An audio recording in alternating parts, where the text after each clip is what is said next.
أعوذ بالله من الشیطان الرجیم بسم الله الرحمن الرحیم. سټیټ سیکرټري صاحب وختي راسي وایي چې تاسو لاسونه نه ټپوئ، نو ما 2 غنټې خو زموږ وشوې د ترخونو نه لاس ایستین دی د یخنۍ د برکته. په دې کې لا دوی ته دا شاباسي د ورکوله چې په دې یخنۍ کې لا ناست دي، ته لاس ټپولو له لاړې. او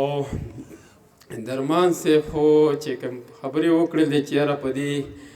اسلامي جمعیت طلبا کې زما دا 10م پروګرام دی په دې میاشت کې، نو که خیر د ربي که دا حافظ نعیم صاحب دې پیره دا خپل وحي پوره کړم، د دې امکان دی چې دی جوړ شي. امین. په ما یې ټاک وکړ نو چې خپل بدل ترې واخلم که نه. څنګه شف شاوخوا هرشیز په کیسو والا باندې مې دغه کې هغه میراوس وي، یو ځای کې پروګرام کوو بس وي یاره یو سړی راپاڅېده وي، د هغه وخت یو څو زړې چاربیتې یادې کړي چې هغه ووایي چې هغه شروع کړي یاره بس په دې کې وي ورو ورو خلک پاڅېده. ویم ما هغه ملګري ته وایي چې لکه دا خلک خو پاڅېده وي، یو راپسې راغی چې لکه تاسو له څه نوي نه درځي چې دا تاسو څه وایئ. ویم وایي چې دغه صاحب چې خدای انتباه که دا خو لیونی دی، تاسو ده په خوله باندې لګیایي که نه. زه ته وایم چې دربان ته به دا کوزه وړو به ورته بیا ووایه چې په ده به لوی اختر شي، بیا به یې دوباره ویم چې دا خو تا ماشومانو چې دي دغه څو شعرونه په پښتنه مینه باندې چې په اسمان کې چې وریځو ورکړې غاړې، په اسمان کې چې وریځو ورکړې غاړې، باران کېږي ته اوس چېرته کړین غاړې.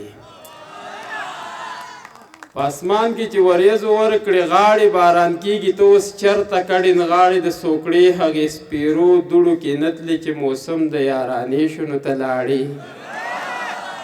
مننه چې د سوکړې هغې سپېرو دوړو کې نتلې چې موسم د یارانې شو نو ته لاړې. او په تلو تلو کې دا یوه خبره واوره، اوس خو خاندې خو زړګیه بیا به جاړې. او چې باران د خپل دیدن دې پې کات کړی، د زړه للمې مې پرتې دي ځکه شاړې. او یخ باران د ژمي شپه اور ته ناسته، زه دې خوا کې یم او تره نور څه غواړې.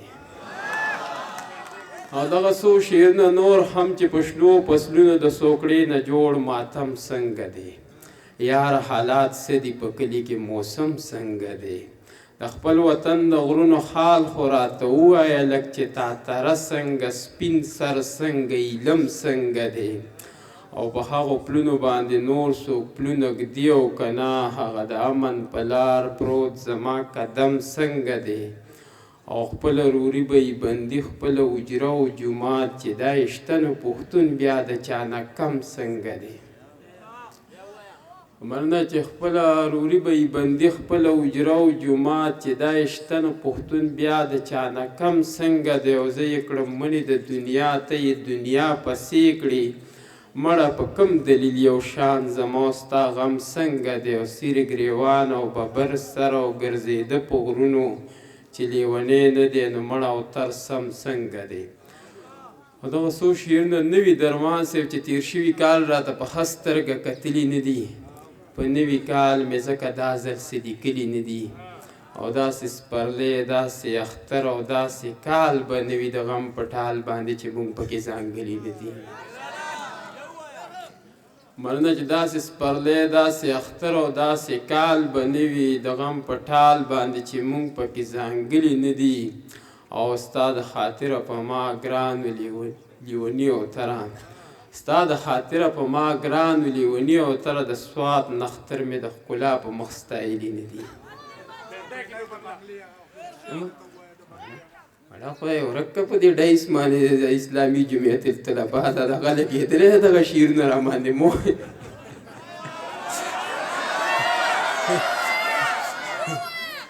نه هغه په دې پروګرام کې کومه ما هم دې سړیا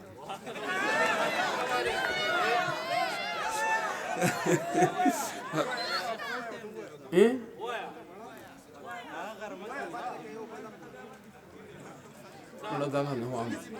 مړه ته تا پسې مه وارئ کې څوک پسې سبب دا ورکوي.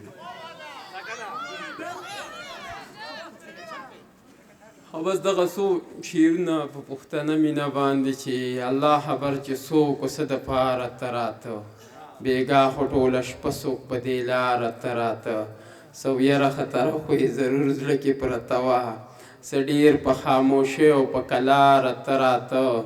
او په لاس کې چا جام د میو هم لیدلی نه و ساکیله به مې خپل ته بې خماره ته راته او دغه دوه شعرونه وختي انور خیال په یو شعر کې ذکر وکړه چې په سیګرټ سره په مشغوله باندې شپه تېره شي که نه ده په دې دغه د دې خبرې وضاحت دپاره دغه دوه شعرونه وایم چې روان د بل په لار او په اختیار دی زموږ ژوند خو ځکه یاره خوار وزار دی او که تپوس ته نه چا کو چې اوتر څنګ دی ورته وایي چې د مرګ په انتظار دی دا شعرونو باندې رانه یو تپوس وکړه چې یاره دا تا دا شعر لیکلی چې ته ولې بیمار یې که څه چل به خوار شي دا خو موږ هسې سرمنه او نو دی ګورې نسواره نه که یسې وایي د سیګرټ سره مې ټوله شپه تېره کړه په مشغوله باندې خوار شوي او دغه څو نور شعرونه په پښتنه مینه باندې چې دغسې تور نه و د وریځو اسمان بل شانتې و زما په زړه ستا د یادونو باران بل شانتې و نه مې دولت نه مې بنګلې نه مې موټرې غوښتې دله نفس پروت مې په سینه کې ارمان بل شانتې و د وخت ستم ترې تڼۍ ټولې په خپل لاس ایستې وې زما په غاړه کې شلېدلی ګریوان بل شانتې و او دغه څو شعرونه نور هم چې ماښام چې ستا د فکر په ټالونو کې زنګېږو نو سحر ځکه په لاره تندکونه خورو غورځېږو او په دې کې به موږ څه د خوشحالو خوبونه وینو چې هره شپه د اوښکو ډکې سترګې وده کېږو او زموږ د پښتنو قدرداني به څه پیدا شي د مالګې په قیمت باندې چې هر ځای کې خرڅېږو او اشنا د خپل وجود د قد قامت نه ښه خبر یو چې صرف ستا غمونو ستا فکرونو له لویږو او چې مونږ مسافر خو پکې کله کله یاد کړي په دې باندې او تر ستا غزل ته خوشحالیږو دغه څو شعرونه نور هم چې په ښار کې مو ژوند تېر که په سپرلو پسې ړانده شو د سرو ګلونو مخ ته په کتو پسې ړانده شو یو شور د یو غوغا د هر خوا دوړې دي لوګي دي د زرکو د تنظرو په نغمو پسې ړانده شو او نیستی راله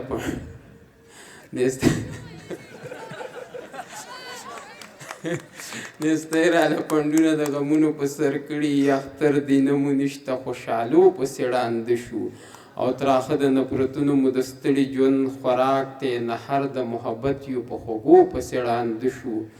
او خپل عکس چې پکې سم د آینې په شانتې وي نو بهیږي چې د سواد د سیند اوبو پسې ړانده شو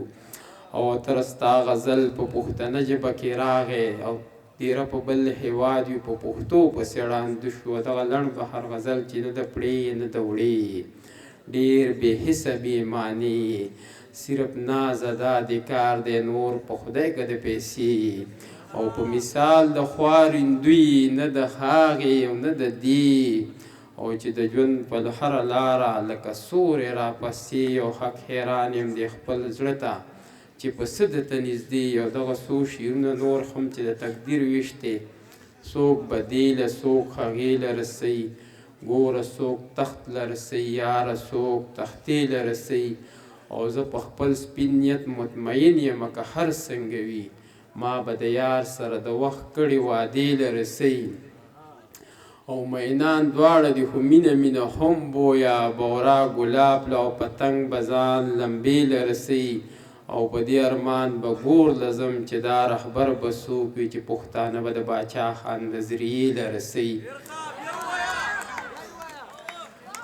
ورنه چې په دې ارمان به ګور لزم چې دا رهبر به څوک وي چې پښتانه به د باچا خان نظریې له رسي او زه لا تر اوسه کاپیه او ردیف نه پېژنم د توکل غوښې دی خو خدای یې بس پورې له رسوي یو جهان مننه